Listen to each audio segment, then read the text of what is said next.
Developed, created, and owned by James PoeArtistry Productions. Welcome to the Perceptive Readers Podcast, everyone, also known as the James PoeArtistry Productions Podcast. I'm glad you're here. The topic that we're talking about today is actually inspired by two references. One of them happens to be Havasi, the song, The City, from his album Metamorphosis, an album that you can actually pre-save if it's not already out by the time you listen to this. Over the years, you've heard me do podcasts and written commentary talk about Havasi, his virtuoso style of thinking and composing music, yes, and even performances.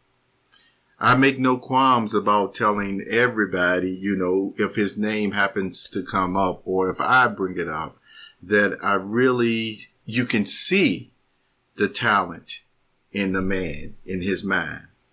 And these different creations that he actually makes at times, if you're not accustomed to seeing this type of operatic or theatrical display, it may, like I said, be something where you say, hey, I need to go get me some cold water or maybe some hot beverage or even something stronger than that. Whatever the way your system has a tendency to go when it gets excited or, the exhilaration and the subject matter that he also plays, that he composes over the years. You can just look through his catalog, if you will, even on YouTube, his performances, and you will see exactly what I'm talking about. Something that will help you, as I stated all along, happens to be some of the commentaries that I've done on his musical references over the years. So with all that being said, why is this again such an inspiration on the subject matter that I'm going to talk about?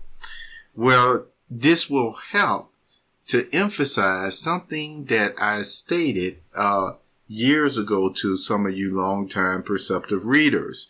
And so what will this do? This will help to once again recall the subject matter and also the effect that it can continue to have on your future growth.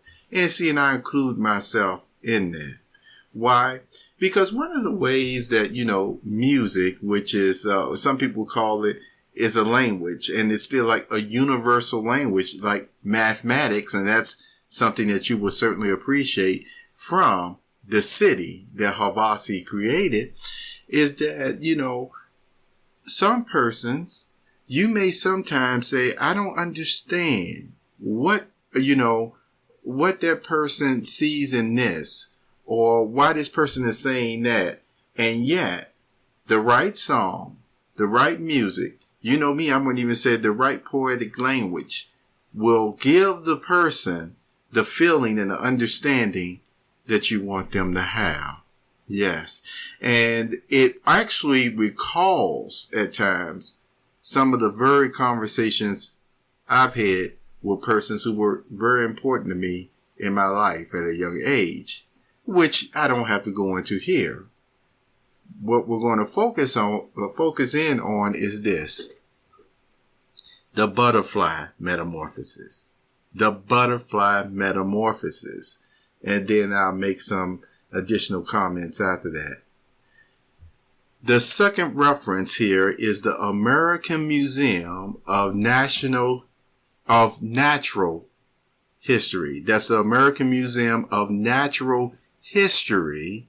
This is part of their exhibit if you happens to go there.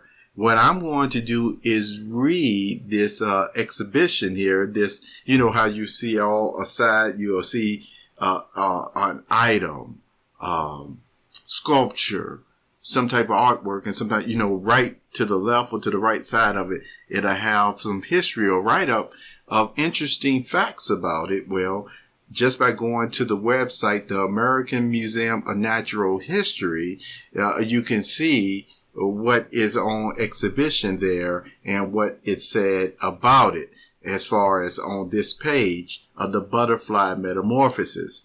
So let me begin, okay? Remember, this is the Perceptive Readers Podcast, also known as the James PoeArtistry Productions Podcast. So you know how we do here.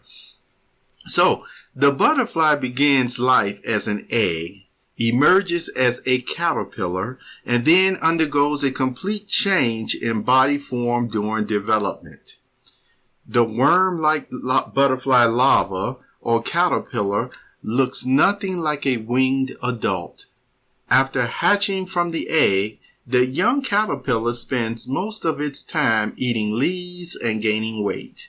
The caterpillar undergoes several molts of its skin until it becomes full grown and has accumulated enough body mass to carry it through the entire life cycle, including the adult phase. The caterpillar then enters the pupa stage, when it neither feeds nor moves. From the outside, it appears as though the pupa, also known as the chrysalis, is resting. In reality, though, the larva tissues completely break down and reorganize within the pupa skin. What emerges from the chrysalis is a fully formed adult, a butterfly. The butterfly's wings are initially soft and shriveled, but they expand and harden within a few hours. The butterfly then takes flight to pursue its main adult activities, mating and reproduction. It has no time to waste. Adults of most species live for only a few weeks. Now, with this exhibition here, you see it goes on to describe the egg phase, the larva phase, the pupa stage, P-U-P-A. Sometimes the way I've heard it stated, it seems like it's one syllable. I'm saying it is two syllables. Well, I wonder if this is tomato or tomato, but all the same, it's spelled P-U-P-A, okay? Could be pulp stage or pupa stage, tomato, okay. Now, it goes on to talk about the functions in the adult stage.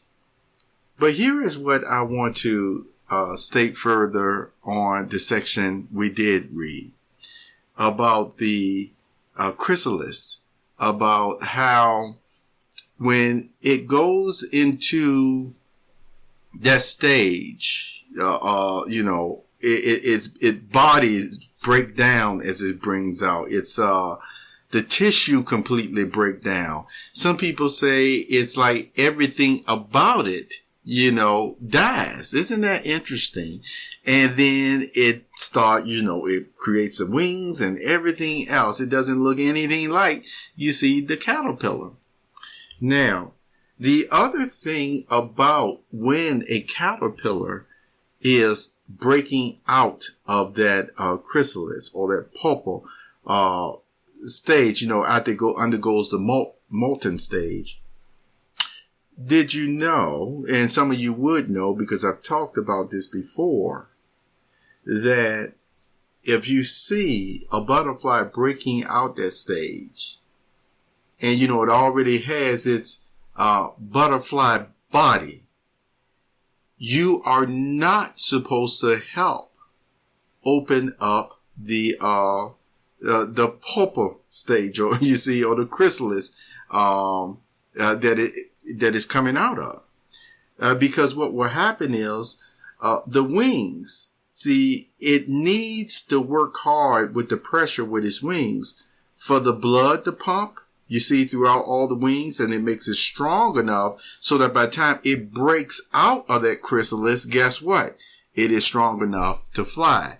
The wings are not brittle either. You see, the blood is fully pumping.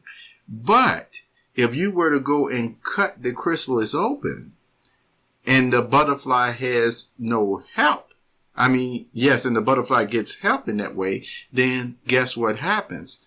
The butterfly is not strong enough to even fly. The wings will not be fully, formed or strong enough because the blood not even pumping in them. And so that actually does detrimental damage. Now, when we talk about physical and spiritual growth, you see, yes, life is wonderful and life is also filled with a lot of trials. We know that from the good book. Job even talked about it. And when he was really so frustrated one time, he was just saying, man, born a woman, and whole life number gutted with agitation, you see. And, during that time period, it was even described that some of the stuff Job was saying would have been like, wild talk. And yet he was very depressed, you see. But with all that being said, you see, God did allow that, to happen. And it showed what was truly on Job's heart and mind as far as his feelings towards the true God himself, you see. And so, we need things to make us stronger physically and spiritually. And I want to emphasize physically, especially, maybe during the teenage years and young adulthood. As I mentioned before, unless you have a very lucrative regimen sometimes to buy all these superfoods and super products, vitamins and things of that nature, then as you get older, you see what I'm saying? It's not to say that you won't be in shape, but there's just certain things you may not be able to do anymore. I used the example where one person may be able to just throw 200 pounds around at one time, and yet once they hit middle age, and older, no, they may only be able to throw around half that. Or if they're able to still throw that 200 pounds around, maybe before they could throw it around, another 50 times. But now, once you hit that middle age, you may only be able to do it less than that. Well, certainly you'll be able to do it less than that. You might be doing good if you do it once or twice for some. But that's the whole thing. We understand with physical imperfection, that's what happens. And yes, there are still some persons at middle age, they're still throwing a lot of heavy weight around. And yet, one thing in my observation, you see, the key factor is they were able to capitalize on whatever, their career was, so that they could continue to keep those superfoods and those vitamins in their bodies throughout the years. And yes, for some of these persons, more power to them, happy for them. You see, their lifestyle, from, once again, their talents allowed them to maintain that youthful vigor that still even persons in their 20s can't even compare it to. But see, for a lot of persons, from what I observed, that is still just the exception. All right. That's just an FYI. Now, with that being still said about spiritually though, yes, spiritually you grow and you continue to grow. And the spirituality and the mind is so closely linked. I would say, yes, it takes mind, body, and soul to fully be able to think right. You see what I'm saying? But it's interesting that because of God's Holy Spirit that helps and strengthens us, that even when the body may be frail or getting there or what have you, through old age or anything, the mind, because of God, can be just as full of vigor than ever. You see, just as vibrant as ever. Just as astute and smart as ever. Yes. Even up to the point where the person sleeps. In a deep sleep, if you know what I mean. Until they wait for God's calling. Like Job said he would do. You see, wait for God to call him once again and he will wake up. Okay. This is the key point though about having the metamorphosis work properly as us as humans understanding though. You heard me mention about sometimes humans can be very heavy-handed. You know, sometimes persons will talk about their war wounds and things that they've been through in life. And they will even say, look at me. Nothing's wrong with me. And yet, some, when they really do their affirmations or they really meditate and think at times, they can still see, well, no, I can see where maybe the heavy-handedness has affected my metamorphosis to, not be as strong in the blood pumping area or my wings of my spirituality at times, you see. And what do I mean by that? See, the example I used already was about if someone tried to help the caterpillar, by opening up the chrysalis, so that they wouldn't have that struggle to get out, you see, in order for the wings to be strong, that then the wings would not be fully functioning or formed or strong enough to fly. So in that case, you can see where the example is, okay, I'm not going to help in that way. The other example that I want to tell you about what imperfect humans have to be careful for, though, it is one thing to allow someone to go through something. It is another thing to still actually enter even in the process of doing the opposite. So imagine if while that butterfly was trying to break out of the chrysalis, if somebody just put their hand around it and kept squeezing it, holding it real tight, then those external forces, would still, the pressure was not, once again, the proper pressure that should have been there in the first place.